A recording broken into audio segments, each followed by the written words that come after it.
Στην άκρη της τηλεφωνικής έχουμε τον κύριο Κιαπέκο, τον προπονητή της Καστέλλας, για να μας πει έτσι δύο λογάκια για την χθεσινή νίκη επί της Αρτάκης. Κύριε Κιαπέκο, καλησπέρα.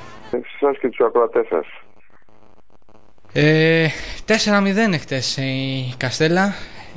Μόνο ντέρμπι δεν ήταν αυτό το παιχνίδι. Πείτε μας έτσι δύο λόγια για τη χθεσινή αναμέτρηση. Ήταν ένα παιχνίδι που το χρειαζόμασταν πάρα πολύ. Σίγουρα έπαιζε ο δεύτερος με τον τρίτο. Ένα παιχνίδι όντως ντέρμπι, ήταν ντέρμπι. Απλά το αποτέλεσμα το δείχνει ότι δεν είναι ντέρμπι. Έτσι το 4-0, γιατί είναι μεγάλο το σκορ. Είχαμε διαβάσει τον αντίπαλο πάρα πολύ καλά. Έτσι, ξέραμε τι θα αντιμετωπίσουμε. Είμαστε μια ομάδα που η διακοπή, το είπα και χθες, μας έκανε καλό του πρωταθλήματος. Δουλέψαμε περισσότερο σε πράγματα τακτικής. Ξεκουράσαμε ποδοσφαιριστές που είχαν πολλά 90 λεπτά φορταμένα στα πόδια τους. Αποθεραπευτήκαν και αντιτραυματίες και ήμασταν πληρείς για την αναμέτρηση με το Αρτάκη. Εντάξει, ήταν ένα παιχνίδι πάρα πολύ δύσκολο. Μπήκαμε δυνατά από το πρώτο λεπτό. Προσπαθήσαμε να επιβάλλουμε το ρυθμό μας και ευτυχήσαμε να προηγηθούμε στο 2-0. Από εκεί και πέρα θέλαμε να συνεχίσουμε. Δεν κόψαμε ρυθμό, δεν εφησυχαστήκαμε με αυτό. Είπα ότι πρέπει να συνεχίσουμε να μπούμε με τον ίδιο ρυθμό. Η Αρτάκη είναι μια ομάδα πολύ μεγάλη, βαριά φανέλα, ξέρει να γυρίζει παιχνίδια, έτσι. Είναι μια ομάδα με ιστορία.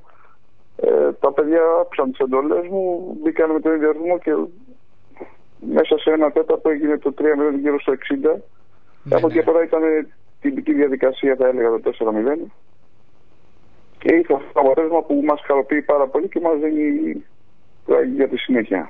Πιστεύετε ότι εάν η Αρτάκη δεν είχε απουσίες, θα ήταν πολύ πιο δύσκολο το παιχνίδι? Γιατί είχε δύο πολύ σημαντικές απουσίες. Κοιτάξτε να δείτε, εντάξει, θα μου πείτε για τον Καραχάλια τώρα, έτσι. Σίγουρα είναι ένας παίκτης βαρόμετρο για την Αρτάκη, έτσι. Και Καστέλλα, έλειπε ο Τσαμίχας, έλειπε ο Μακρύς, ο αρχηγός της, εδώ και 8 ώρες από την πρώτη αγωνιστική. Δεν βρίσκω, εγώ σαν προπονητής, και θα μιλήσω για μένα, δεν βρίσκω αιτιολογία να πω ότι ξέρεις, χάσαμε ή δεν ήμασταν καλοί γιατί είχαμε απουσίες. Όταν ξεκινάς μια ομάδα να χτίσει μια ομάδα, υπάρχει ένα ρόστερ 25 ποδοσφαιριστών. Έτσι, υπολογίζεις τα πάντα. Από εκεί και πέρα πρέπει να είσαι πανέτοιμος σαν προπονητής και ανά πάσα και σημεία να τα απεξέλθεις σε οποιοδήποτε αγώνα υπάρχει.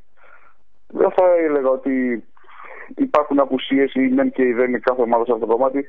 Τίποτα. Μια ομάδα, όταν θες να είσαι καλός, πρέπει να είσαι σε εγρήγορση και 25 ποδοσφαίρες, να ξέρεις να ανταπεξέλθεις σε οποιαδήποτε πρόβλημα σου δημιουργηθεί στην πορεία του πρωταθλήματος, ώστε η ομάδα να είναι καλή σε οποιοδήποτε αγώνα αντιμετωπίζει. Φυσικά. Η Καστέλλα μετά και τη χθεσινή της νίκη έφτασε τους 18 βαθμούς και πλέον βρίσκεται στη δεύτερη θέση. Ποιοι είναι οι στόχοι από εδώ και πέρα? Κοιτάξτε, εντάξει, η Καστέλλα, ο στόχος της ήταν από την αρχή της χρονιάς να είναι μέσα στην πεντάδα. Έτσι. Έχουμε δημιουργήσει τα τελευταία χρόνια μια ομάδα που είναι αρκετά δυνατή. Η Καστέλλα κάθε χρόνο γίνεται και καλύτερη, βάζει ένα λιθαράκι βήμα-βήμα, προσπαθεί να ανεβαίνει περισσότερο. Έχω πει ότι προσπαθούμε να μάθουμε, όχι κάνουμε, να μάθουμε πρωταθλητισμό, έτσι, να κάνουν αυτά τα παιδιά.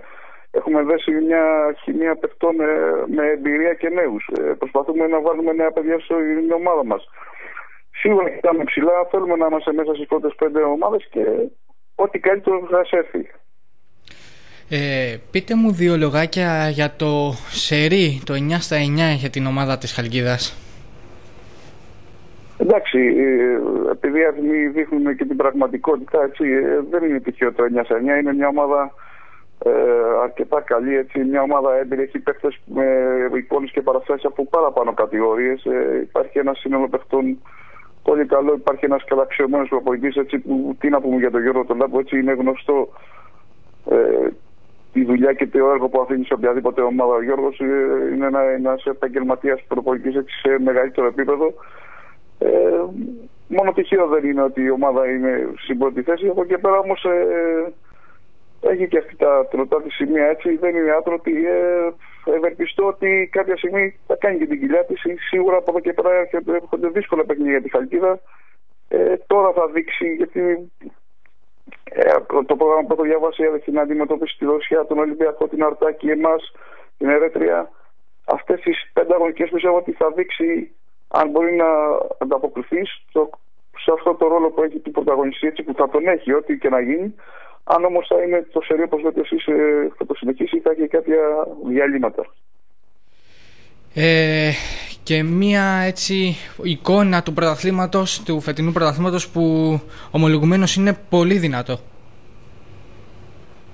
Σίγουρα, έτσι, το πρωτάθλημα της Σερβίας, της Α κατηγορίας, είναι πάρα πολύ δυνατό. Κάθε χρόνο είναι εντυπωσιακό, έτσι. Υπάρχουν ομάδες που είναι πάρα πολύ καλές, έτσι. Είναι ένα πρωτάθλημα που θα έχει αγωνία, θα λέγαμε. Δεν θα πάει μέχρι το τέλος, έτσι, όπως δείχνει αυτή τη στιγμή. Υπάρχουν ομάδες πάρα πολύ καλές, έτσι. Υπάρχει ο Ολυμπιακός Χαλκιδός, μια ομάδα πάρα πολύ καλή, δουλεμένη τον κύριο Ιαννίδη και τον κύριο Τσιμικόλη. Υπάρχει η Ερέτρια, υπάρχει η Δροσιά, είναι η Αρτάκη που είναι όντως πολύ καλή ομάδα. Ελπίζουμε εμείς να είμαστε και η ευχάριστη έκπληξη του πρωταθλήματος. Είναι ένα πρωτάθλημα που έχει πάρα πολύ καλές ομάδες. Έτσι. Και είναι όλες κοντά, κύριε Κιαπέκο. Δηλαδή, αν εξαιρέσουμε την πρώτη θέση που βρίσκεται η Χαλκίδα, όλες οι άλλες ομάδες έχουν. Εσείς έχετε 18, η Αρτάκη από κάτω έχει 17, 16 η Ερέτρια. Δηλαδή, όλες είναι κοντά. 15 ο Ολυμπιακός Χαλκίδας. Όλες οι ομάδες είναι κοντά βαθμολογικά. Κοιτάξτε, ναι, υπάρχουν προπονητές καταξιωμένοι και κάνουν καλά τη δουλειά τους. Υπάρχουν οι προπονητές που έρχονται τώρα στο προσκήνιο. Έχει μικρύνει η ψαλίδα, έτσι. Μέσα από τη δουλειά και την προσπάθεια πλέον το ποδόσφαιρο αλλάζει και αυτό είναι καλό για τις ομάδες της Σέρβιας και γενικά για το πρωτάθλημα.